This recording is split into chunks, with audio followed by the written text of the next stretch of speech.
3 months after his father died, Michael inherited a house he barely remembered. It sat in the middle of nowhere 5 acres of brittle Kansas land, boxed in by barbed wire and rusted fence posts. The road that led to it wasn't even on Google Maps anymore. He arrived just before dark. The house was falling apart. The porch leaned like it had a bad knee.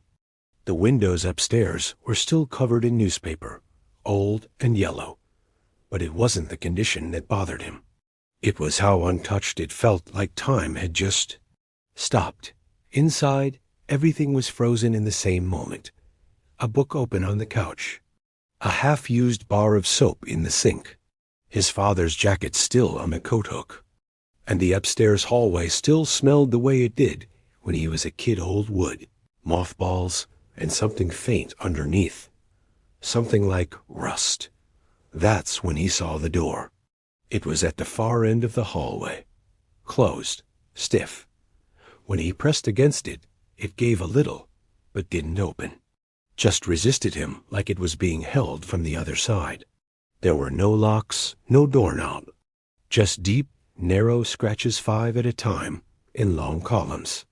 Like tallies, hundreds of them. That night, Michael lay awake in the guest bedroom. At exactly 2:17 a.m. he heard it. The soft creak of wood. When he checked the hallway, the door at the end was open. He stepped inside.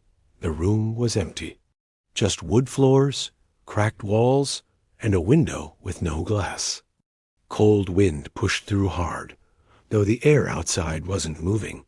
The smell was stronger now, metallic, wet, like blood under floorboards.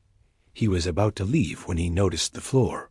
The handprints, multiple sets, all in the dust. Some leading away from the window, some leading toward it. No footprints. Just hands. Some were small, some not. He shut the door, and this time he slid a chair in front of it. The next morning, the door was closed again. The chair hadn't moved, but the window in the room was now boarded up.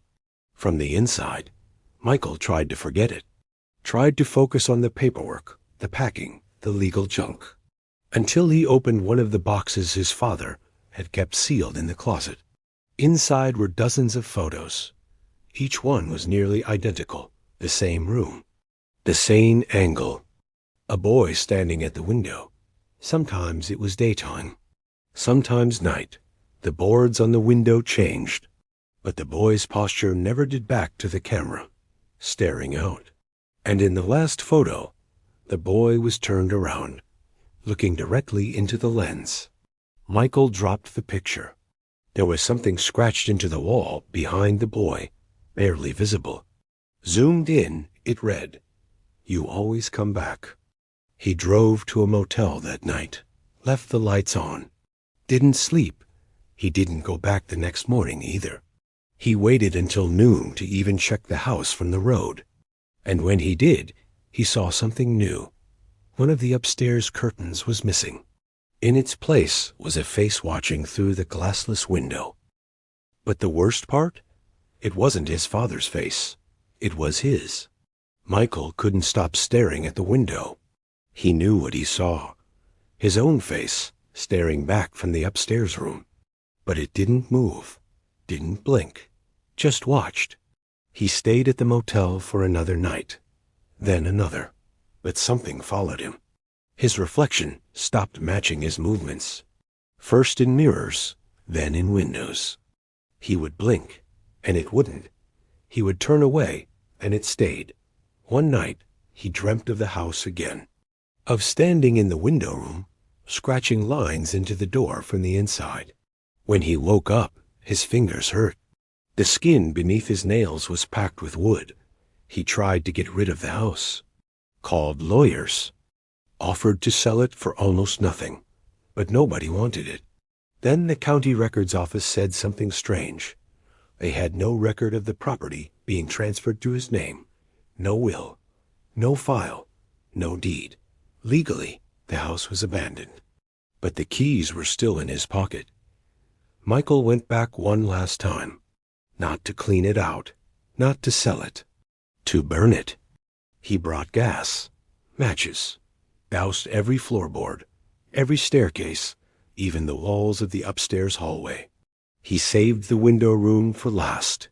When he entered, he froze. The room had changed. It was full now cracked mirror on the wall, broken chair by the window. The dust was gone.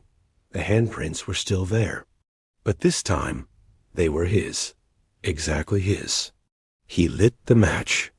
But before he could drop it, he heard it. Behind him, quiet, familiar, a creaking floorboard. He turned black screen.